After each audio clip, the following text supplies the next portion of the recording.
Assalamualaikum warahmatullahi wabarakatuh. Perkenalkan, saya Zulfa Laili Afdila.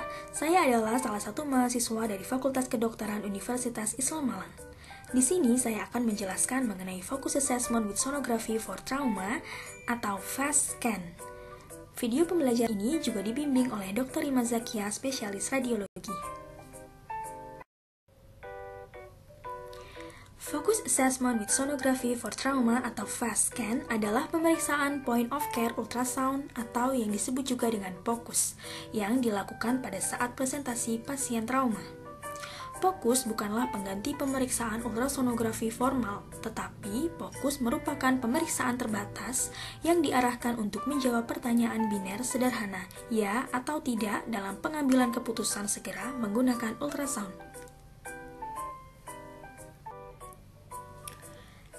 Extended Focus Assessment with Sonography in Trauma atau EFAST.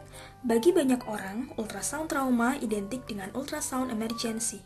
Semakin bertambah majunya ilmu pengetahuan, terminologi ini diubah menjadi Extended Focus Assessment with Sonography in Trauma atau EFAST. Namun tujuannya tetap sama, yaitu untuk mengevaluasi pasien trauma dengan bantuan USG. Ultrasonografi. Ultrasonografi merupakan sebuah teknik diagnostik pencitraan menggunakan gelombang suara dengan frekuensi tinggi yang digunakan untuk melakukan pencitraan terhadap organ internal berkaitan dengan ukuran, struktur, dan suatu lesi patologis. Prinsip kerja USG. USG bekerja dengan menghasilkan gelombang suara berfrekuensi lebih dari 20.000 Hz. Dalam bidang kedokteran, frekuensi yang digunakan adalah 1-20 MHz. Transducer akan menghasilkan gelombang suara berfrekuensi tinggi yang nantinya akan dipantulkan oleh objek. Transmisi USG terjadi dengan baik dalam organ padat dan jaringan lunak. Transmisi dapat terhambat bila mengenai organ berongga yang berisikan udara seperti paru-paru dan gastrointestinal. Tulang tidak dapat ditransmisikan menggunakan USG.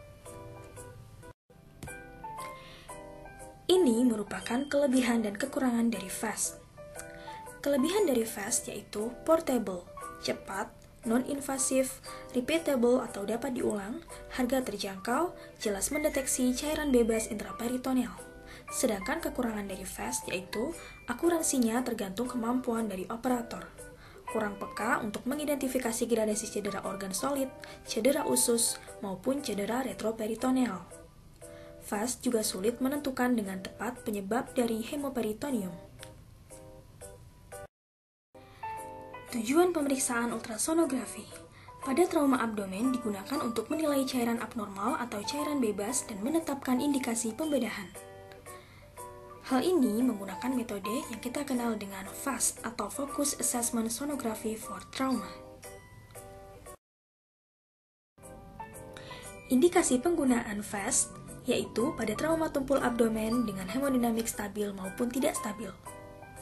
Tidak didapatkan kontraindikasi pada penggunaan FAST, namun hindari keterlambatan resusitasi pada pasien kondisi gawat darurat.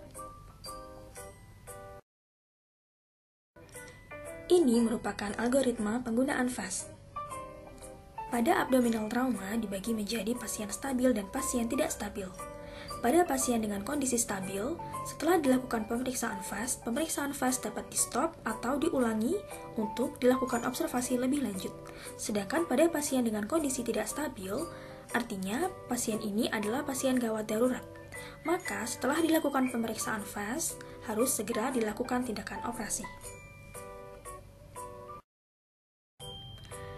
Tidak ada persiapan khusus pada pemeriksaan FAST. Namun, ada anjuran agar kandung kemih selalu terisi cairan. Hal ini akan berguna sebagai jendela akustik yang akan memberikan gambaran yang maksimal untuk mendeteksi cairan bebas dan evaluasi organ pada rongga pelvis. Berikut merupakan posisi pasien pada pemeriksaan FAST. Yang pertama, posisi supine. Pada posisi supine, pasien diminta untuk berbaring terlentang dengan kedua tangan diletakkan di atas kepala untuk memudahkan scanning di daerah lateral. Kemudian yang kedua, posisi supine dengan menekuk lutut. Hal ini akan membuat otot perut jauh lebih rileks sehingga gambaran yang didapat lebih jelas. Kemudian yang ketiga, pasien dimiringkan ke kanan untuk scanning daerah Morrison pouch dan dimiringkan ke kiri untuk scanning daerah splenorenal line. Berikut merupakan komponen alat USG, diantaranya ada transducer, pulser, central processing atau CPU, monitor, juga ada keyboard, pulse controls, CD or DVD drive, onboard computer. Yang pertama, transducer. Transducer merupakan tempat kristal piezoelektrik yang berguna mengubah energi listrik menjadi energi mekanik. Kemudian pulser. Pulser berfungsi untuk menghasilkan dan memberikan tegangan pada transducer yang kemudian akan diubah menjadi energi mekanik. Kemudian central processing atau CPU. CPU merupakan otak dari sebuah sistem komputasi. Mesin ini yang bertindak sebagai komputer dan melakukan semua perhitungan yang diperlukan untuk menghasilkan gambar. Yang terakhir ada monitor. Monitor merupakan sebuah layar di mana gambar akan ditampilkan.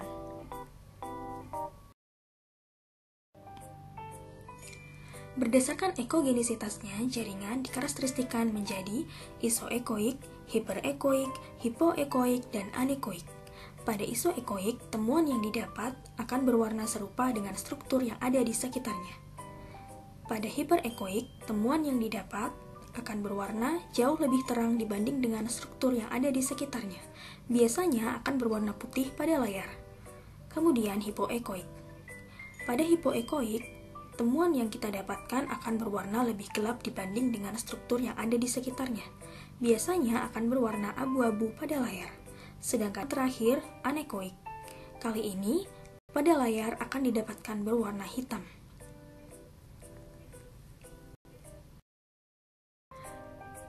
Pemilihan transducer. Pada pemeriksaan fast, ada banyak sekali transducer yang dapat digunakan. Namun, transducer yang sangat sering digunakan yaitu adalah transducer convex dan transducer sektor.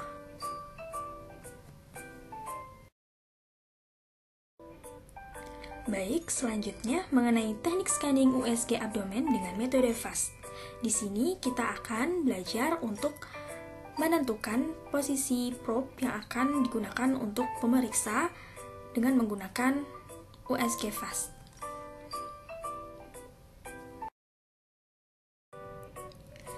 Regio yang diteliti pada pemeriksaan FAST standar yaitu yang pertama ada regio perikardial, kemudian regio kanan atau right upper quadrant untuk menilai Morrison pouch, kemudian yang ketiga left upper quadrant atau splenorenal recess, sedangkan yang keempat adalah pelvis.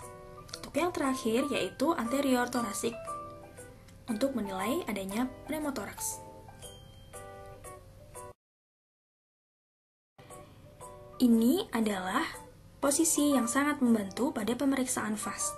Yang pertama, posisi Trendelenburg atau yang disebut dengan head down, feet up. Posisi ini akan membantu meningkatkan visualisasi pada right upper quadrant dan left upper quadrant. Sedang posisi berikutnya yaitu posisi reverse Trendelenburg atau posisi head up, feet down. Posisi ini akan membantu visualisasi yang baik pada pelvis. Pemeriksaan perikardial disebut juga sebagai tampilan subsifoid. Untuk memeriksa perikardium, liver daerah epigastrium paling sering digunakan sebagai jendela sonografi ke jantung. Ruang potensial antara perikardium visceral dan parietal diperiksa untuk menilai efusi perikardial. Jika faktor anatomi menghalangi penempatan probe, epigastrium parasternal atau apical for chamber view dapat digunakan.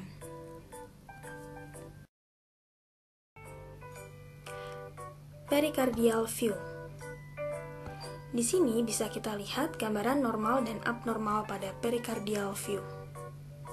Sangat jelas terlihat ada cairan bebas tepat di bawah liver, di mana gambaran ini berwarna jauh lebih hitam dibanding dengan struktur sekitarnya, sehingga ini menandakan adanya cairan bebas.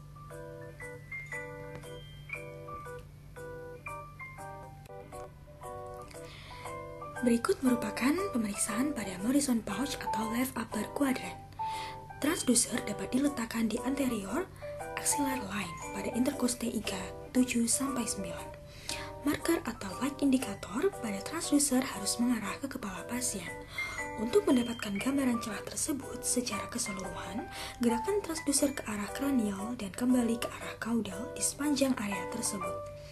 Jika gambaran shadow dari iga menghalangi gambaran, rotasikan transducer sejajar dengan MSP hingga sedikit oblik paralel dengan iga atau 10 derajat sampai 20 derajat. Dengan demikian, transducer akan berada di intercostae dan berkas sinar ultrasound akan memotong sedikit ke tulang rusuk.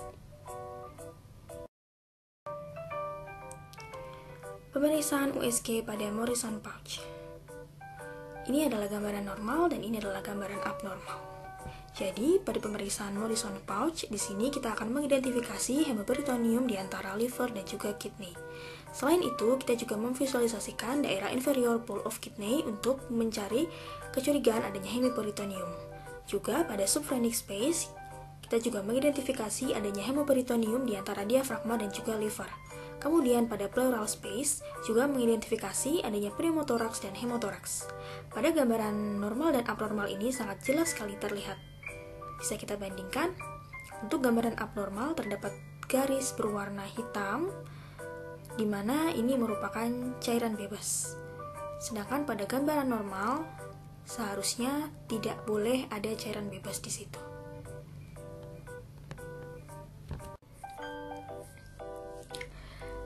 Kemudian, splenorenal line atau left upper quadrant. Posisi transducer dimulai di posterior axilla line kiri pada intercostae iga ke-5-7. Sama seperti pengambilan gambar di right upper quadrant, marker harus berada pada arah caudal pasien. Transducer dapat dirotasikan sedikit oblik sejajar dengan bidang iga, yaitu antara 10 derajat sampai 20 derajat lebih posterior. Dengan demikian, transducer akan berada di intercostae dan berkas sinar ultrasound akan memotong sedikit tulang rusuk. Ini merupakan hasil USG dari splenorenal line. Bisa kita bandingkan gambaran normal dan abnormal. Sebelum ke situ, kita lihat tabel yang ada di bawah. Yang pertama, yaitu kita akan memvisualisasikan rongga di antara spleen atau kidney, yaitu untuk mengidentifikasi hemoperitoneum. Kemudian, inferior pole of kidney, ini untuk melihat adanya hemoperitoneum. Kemudian, subphrenic space, ini juga untuk menilai adanya hemoperitoneum di antara diafragma dan spleen. Kemudian, ada pleural space, ini untuk mengidentifikasi adanya pneumothorax dan juga hemothorax. Nah, kemudian kita kembali pada gambar. Bisa kita lihat space between spleen or kidney atau bagian di antara spleen dan kidney, kita nilai yang normal seharusnya seperti ini. Sedangkan pada gambar yang di samping ada bagian yang berwarna hitam atau lebih gelap dibanding dengan struktur yang ada di sekitarnya. Hal ini menandakan bahwa ini merupakan cairan bebas di antara spleen dan juga kidney.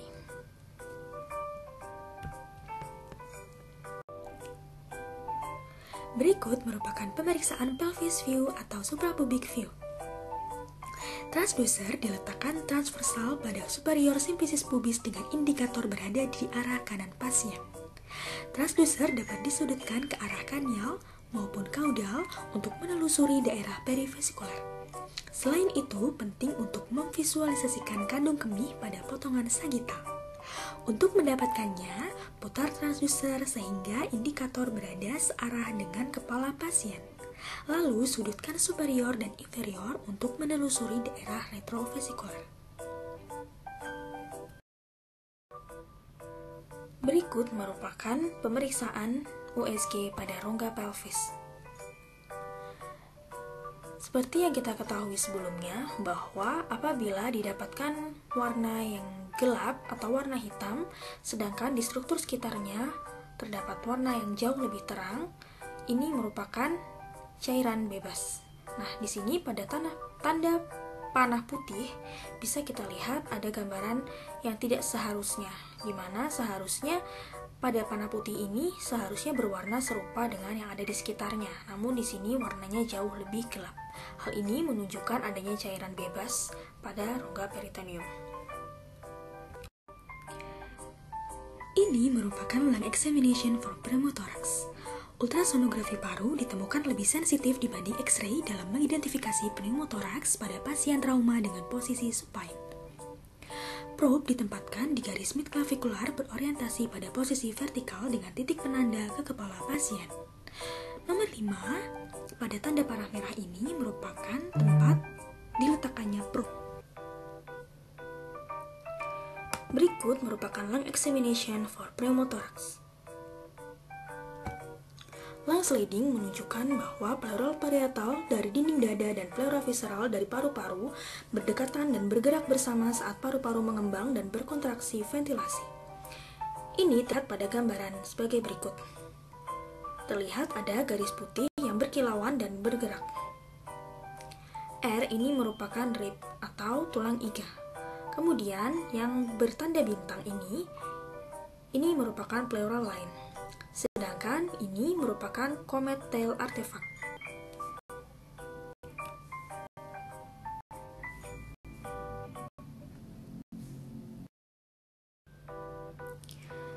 Berikut merupakan kasus pasien laki-laki 35 tahun datang ke UGD dengan trauma tumpul abdomen setelah kecelakaan mobil. Kemudian, hasil pemeriksaan FAST didapatkan yang pertama, yaitu didapatkan cairan bebas minimal pada sudut hepatorenal. Bisa kita lihat sini. Cairan bebas pada hepatorenal, sudut hepatorenal. Kemudian yang kedua, didapatkan cairan bebas minimal pada pelvis. Kemudian yang ketiga, didapatkan peningkatan cairan bebas di area hepatorenal. Sedangkan yang terakhir, di sini didapatkan peningkatan cairan bebas pada pelvis. Temuan sugestif perdarahan intraabdominal aktif dan cedera organ, namun tidak ada cedera organ yang terdeteksi.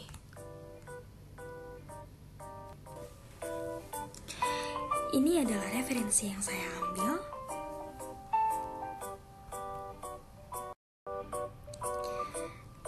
Sekian penjelasan saya mengenai Focus Assessment Sonografi for Trauma.